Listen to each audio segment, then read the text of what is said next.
Hey there. Today, we are going to get into a really big question. How does something like loving your country, which sounds pretty good, right? How does that sometimes twist and spiral into a force that can cause, well, global destruction? We're going to trace that exact journey using World War II as our map. All right, let's get right into it. So, this is it. This is the question that's at the very heart of everything we're talking about today. Where's that line between patriotism and, well, something much darker, between national pride and outright aggression? I want to keep this question in the back of your mind as we go, because the answer, it's a lot more complicated and, honestly, a lot more relevant to today than you might think. Okay, first things first. Before we can even touch the history, we've got to make sure we're all on the same page with the big ideas. We have to understand what was fueling these events. So this first part is all about defining our terms. Let's start with nationalism. Now, at its most basic level, nationalism is a really strong sense of pride and identity with your nation.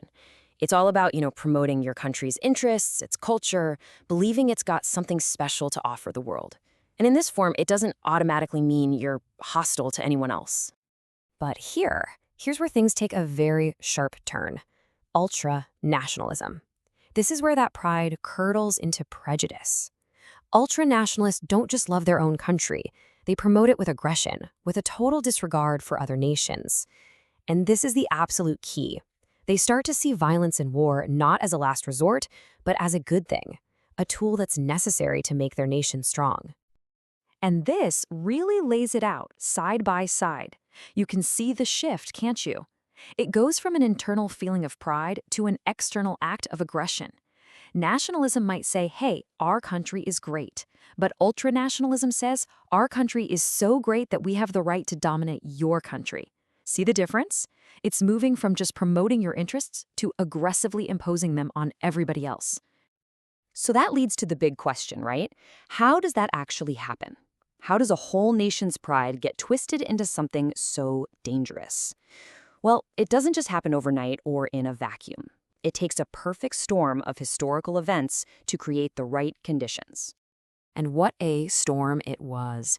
You've got these three huge events creating this fertile ground for extremism. First, in 1919, the Treaty of Versailles ends World War I, but leaves Germany feeling totally humiliated and angry.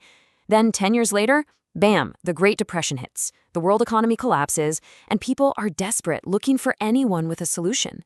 And it's in that desperation that charismatic, powerful leaders like Hitler can rise to power, promising to restore national glory through, you guessed it, aggressive ultranationalist policies.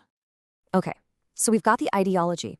We've set the stage. Now let's see how this all played out in the real world. We're going to zoom in on two key players, Nazi Germany and Imperial Japan, to see how these ideas were put into absolutely devastating practice. So for Germany, the big ultra-nationalist goal was something they called Lebensraum, which literally means living space.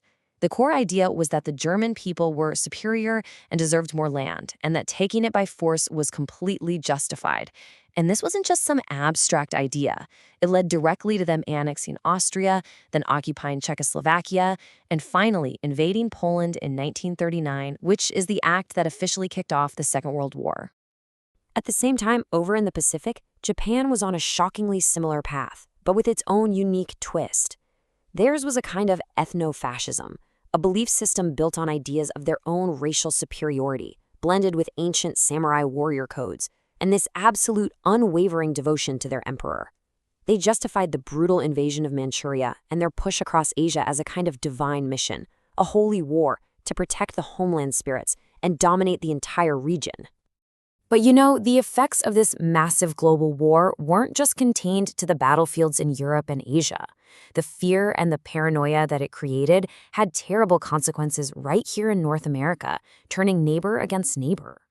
As Imperial Japan became this major threat in the Pacific, a huge wave of suspicion and, frankly, racism washed over Canada and the United States. And all of that fear was aimed unfairly, unjustly at citizens of Japanese descent, people who had done absolutely nothing wrong.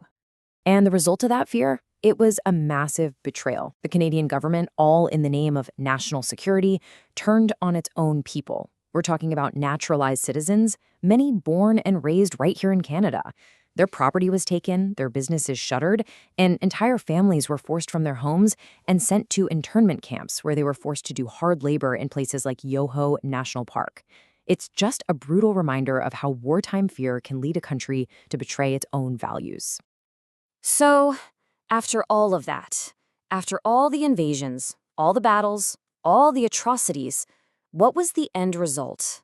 What happened when these nations pursued their national interest to the absolute extreme? The result, plain and simple, was a world in ruins. The ultranationalist dreams of the Axis powers led to tens of millions of deaths and destruction on a scale nobody had ever seen before. The war only ended with their total unconditional defeat. I mean, the lesson couldn't have been clearer. A path built on aggression and seeing other people as less than human leads to one place and one place only: catastrophe. And that brings us right back to where we started. The story of World War II is this powerful, massive cautionary tale. It forces us, even today, to ask ourselves, where is that line between being proud of your country and becoming dangerously aggressive? And maybe more importantly, what's our responsibility now to make sure that the pursuit of our own national interest never, ever comes at the expense of our shared humanity?